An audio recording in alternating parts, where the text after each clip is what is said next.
नमस्कार चाणक्य को स्वागत करुछु मु राजेश। आपण देखुथिबे आज आमे अछु बराळ पोखरी ठारे एक भव्य प्रभु श्री रामचंद्रंकर परम भक्त वीर वीर महावीर आज भव्य मंदिर आज पुनः प्रतिष्ठा उत्सव अनुष्ठित होगाकू जाउची। आपण देखुथिबे आज आमे चरमपार बराळ पोखरी अंचल रे अछु। ए से मंदिर देखंतु पूर्वरु आगे एक छोटिया मंदिर रे वीर वीर महावीर बजरंग बाली पूजा पाउथिले। आज सेई जगह रे एक भव्य मंदिर आज निर्माण होईची जहार पुनः प्रतिष्ठा उत्सव अनुष्ठित होउची। आज्ञा ये होउची बराळ पोखरी अंचल ए जो मंदिर आपण देखुचंती ए मंदिर को चरंपा अंचल प्रभु श्री रामचंद्रंकर भक्त प्रभु महावीरंकर भक्त मानंकर अनुदान पाई आज ए मंदिर भव्य मंदिर आज्ञा निर्माण होई परिची। आपण देखुथिबे आमे सही अंचल अछु। आज्ञा सब टेक्निक दृश्य आमे आपन को आज देखाइबो। येटी यज्ञ चलीची मंदिर पुनः प्रतिष्ठा उत्सव चलीची। एटी स्थानीय अंचल किछि अछंती आमे तांको पाखर आज्ञा बुझिबा। आज्ञा चाणक्य को स्वागत। कौन कहबे एक भव्य मंदिर आज्ञा एक स्वप्नर मंदिर कहबाकू गले आज पुनः प्रतिष्ठा उत्सव अनुष्ठित होगाकू जाउची। कौन कहबे आज तो बहुत खुशी लाଗୁଛି जोटा कि भाषा कही हेबनी। तथापि आम जो भाई मैंने अच्छा जो श्रद्धालु मैंने अच्छा से अक्लांत परिश्रम श्रमदान अर्थदान तथा पारिश्रम देकी आज ये मंदिर पुनर्निर्माण कर जोटा कि अंचल भद्रक एक ऐतिहासिक रही भव्य मंदिर बोधे आज ये अंचल प्रथम हम जोटा कि बहुत कम समय मध्य गोटे वर्ष एक मास भितर मंदिर संपूर्ण होमर राज्य बाहर कारीगर माने काम कर जाओ आज बहुत खुशी लगे। बहुत प्रतीक्षित ये हनुमान मंदिर आज नवीकरण होती जहाँकि अंचलवासी बहुत खुशी विषय और आनंदर विषय। कौन कहबे ठाकुर महिमा कौन कहबे केते वर्षर ये हजार हजार वर्ष तलर हनुमान मंदिर ये हनुमान मंदिर पाताली हनुमान मंदिर एठको ओडिशा रु भद्रक जिला रु बाहर लोक संग छुटे। आज आपण मैंने जो देखते हनुमान मंदिर गोटे गदा अच्छी से गदा अच्छे कि भारत वर्ष में से गदा नहीं जार ओजन अच्छी 4 क्विंटल ऊर्ध आज 100 संख्यार भद्रक सारंदी राजघाट छकरू भक्त माने बाबा आशीर्वाद आपण दया आज मंदिर को आसती। बाबा बर्तमान 3टा द्वार गोटे द्वार थिला बाबा बर्तमान 3टा द्वार गोटे द्वार राम लक्ष्मण सीता आ गोटे द्वार अच्छा शिव पार्वती आ गोटे द्वार अच्छा अंजना आंकर माँ 600 संख्यार समस्त को निमंत्रण कर आज अधिवेशन आरंभ होती। आज डायमंड डांस प्रोग्राम अच्छी आसंता काली पुनी प्रवचक अच्छी आमर शिक्षण अच्छी अनेक गुड़े प्रोग्राम अच्छी। आपण मैंने एठिक आसी आम अनुरोध करछु महाप्रभु आपण मानू आपण परिवार मानू आपण सांगसाथी मानू भल रखू हसर खुशी। आप शुणुवे देखुवे जहाँ कहते एटी प्रभु रामचंद्र अच्छा माता सीता अच्छा एटी पूजा पाउचंती एटी महादेव अच्छा। ये गदा आपण को देखेबू 4 क्विंटाल अधिक हम जो गदा आपण रही महावीरंकर बजरंग बालींकर वीर वीर महावीर बजरंग बालींकर जो गदा आपण देखुचंती ए गदा ओजन 4 क्विंटाल अधिक हम। सेपटे आपण देखिबे जे महादेवंक पई वृषभ अछंती जे महादेवंक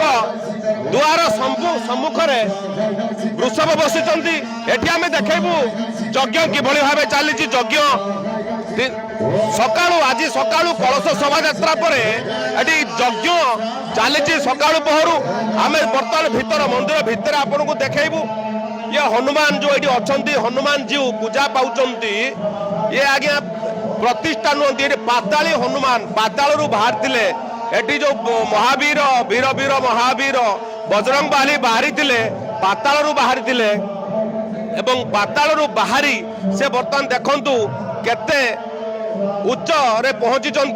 यार आगे इतिहास रही एटी जे पूजक अच्छा सी भी कहे एटी जो अच्छा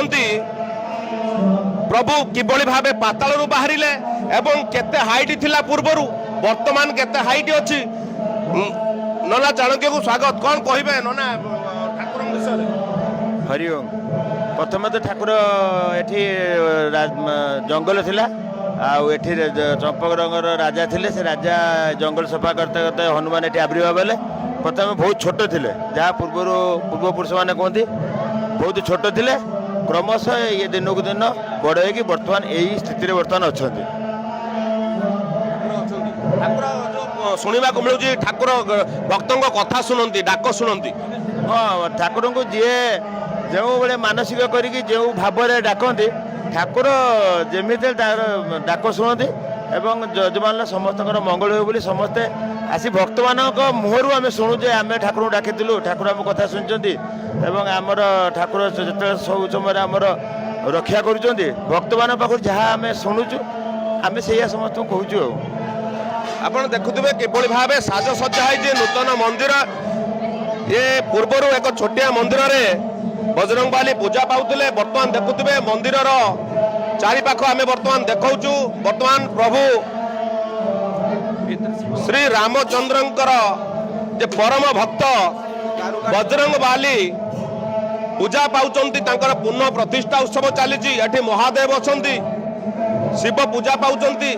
एवं प्रभु राम लक्ष्मण सीता मध्य एठी पूजा पाउचंती तीनोटी द्वार रही एटी कारुकार्य आपण देखुथिबे किभली भावे सुंदर भावे साजसज्जा हेछि मंदिर रे पुनः प्रतिष्ठा लोकंग अनुदान चरंपा अंचल लोकंग अनुदान पाई आज एई अंचल हसी उठी तेज स्थानीय अंचल जो युव संगठक अच्छा आज्ञा किसी पचारे कौन कहे आज्ञा कौन जानी आपण अंचल आपण छुआटी बेलू देखी कौन कहे ये तो आम नुहे आम बाप गोसाबा 10 पीढ़ी पर आम देखुचु किंतु मंदिर जहाँ छोटे थे आम शुणी आसु ये बाबा हूँ पातली हनुमान ये बढ़ी बढ़ी जाऊे नना विरक्त हो थे कहले तू केते बढ़ुचु मु पूजा करें बाबा से जंग पूजा दे कड़े बढ़ी रही जाइंट से मंदिर पुनरुद्धार है तो राम भक्त बाबा हनुमान भक्त आउ सब भक्त मैंने मिसिक ये मंदिर नूतन निर्माण कर कौन सरकार अनुदान न खर्च हो निज हाथ खर्च करी सब ये अनुष्ठान बनई गत 3 दिन हम आरंभ हो आज कलश यात्रा अमाप संख्या हजार हजार भक्त होते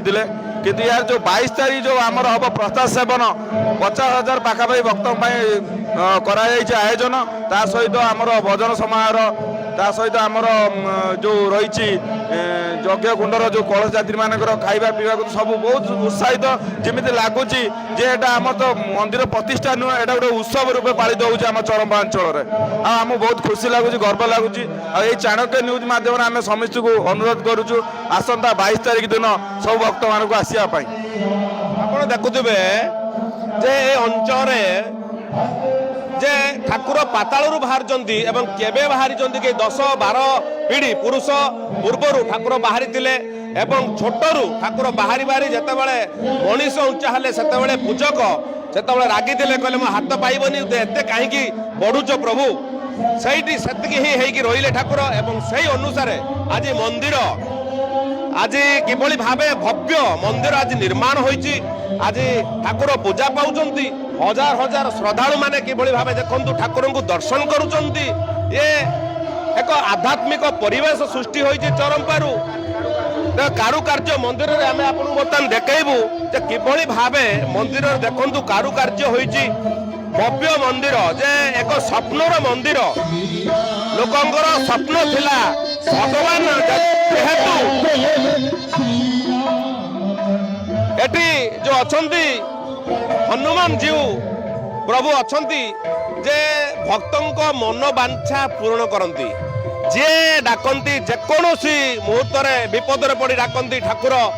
डाक शुणती से मानकर आज भक्त मानकर साहाय्य आज आज मंदिर देखंतु किभली भावे भव्य मंदिर आज निर्माण होइछि पत्थर काम होइछि रंग बेरंग गेरुआ रंगरे सुसज्जित होइछि हिंदू मानकर प्रतीक प्रत्येकटी हिंदू मानकर प्रतीक प्रभु श्री रामचंद्रंकर परम भक्त बजरंग बाली प्रभु ହନୁମାନଙ୍କର ଆଜି ମନ୍ଦିର ପୂଜା ହଉଛି। ଆଜି ଆଧ୍ୟାତ୍ମିକ ପରିବେଶ ସୃଷ୍ଟି ହେଇଛି। ଇଏ ହଉଛି ଚରମ୍ପା ଅଞ୍ଚଳ ବରାଳ ପୋଖରୀ ଅଞ୍ଚଳରେ ଏଠି ପ୍ରଭୁଙ୍କ ମନ୍ଦିର ଆଜି ପ୍ରତିଷ୍ଠା ହେବାକୁ ଯାଉଛି। ପ୍ରତିଷ୍ଠା ଆରମ୍ଭ ହୋଇଛି, ପ୍ରତିଷ୍ଠା ଉତ୍ସବ ଆରମ୍ଭ ହେଇଛି। ହଜାର ହଜାର ଶ୍ରଦ୍ଧାଳୁଙ୍କ ଭିଡ଼ ଜମୁଛି।